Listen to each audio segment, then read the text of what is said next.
Ratusan buruh yang tergabung dalam Federasi Serikat Buruh Independen atau FSBI menggelar aksi unjuk rasa di depan Pendopo Ronggo Jumeno Mejayan, Kabupaten Madiun pada Kamis 1 Mei 2025. Aksi itu digelar bertepatan dengan peringatan Hari Buruh Internasional atau May Day.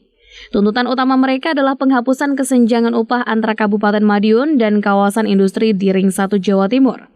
Koordinator aksi Ahmad Soleh menyebut bahwa upah minimum kabupaten atau UMK Madiun tertinggal jauh dibandingkan daerah-daerah seperti Surabaya, Gresik, Sidoarjo, Mojokerto, dan Pasuruan. Padahal harga kebutuhan pokok di daerah-daerah tersebut tak jauh berbeda dengan Madiun.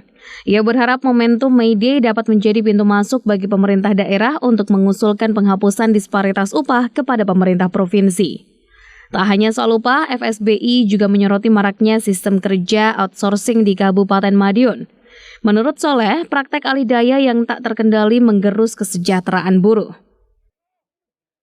Kalau kita secara ideal sebenarnya memang melihat BPS tentang kebutuhan hidup masyarakat di Kabupaten Madiun itu ya rata-rata 3.500.000.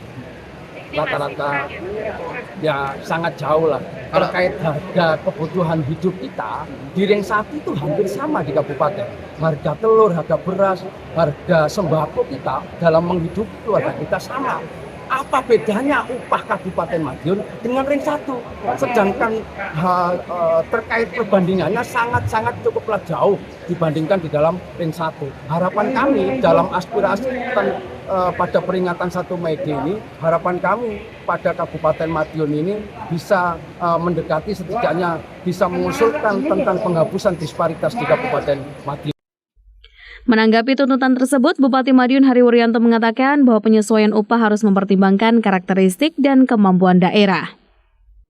Bagaimana juga untuk baik UMK, UMSK itu harus kita sesuaikan dengan kondisi daerah yang ada. Tidak mungkin kita samakan, apalagi dengan Surabaya, apalagi dengan Mojokerto.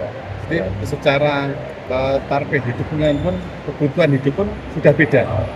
Jadi ini yang perlu menjadi pertimbangan juga. Tapi sekali lagi kami akan tetap berupaya semua untuk upah tenaga kerja itu kita akan tetap sesuaikan, akan selalu kita bicarakan setiap tahun. Mungkin panjangnya juga setiap tahun pasti ada perkembangan dan pertumbuhan, pasti meningkat, gitu ya. Karena memang menyesuaikan. Makanya saya minta kepada seluruh buruh ciptakan kondisi yang kondusif, kemudian iklim investasi yang baik. Insya Allah kalau PAD kita juga meningkat, otomatis secara tidak langsung upah juga akan meningkat. Itu mengikuti dengan sendirinya. Tidak mungkin pada saat kita kebutuhan kita meningkat, upahnya menurun, tidak mungkin. Ya, ini yang kita harapkan. Sekali lagi kami pemerintah tetap akan memfasilitasi apa yang diharapkan oleh teman-teman buruh, karena melalui Dewan Pengupah itu kita akan bahas semuanya. Selama aksi berlangsung, ratusan massa FSBI dikawal ketat oleh aparat keamanan TNI Polri dan Satpol PP. Andi Hartana, Madiun, Sakti TV.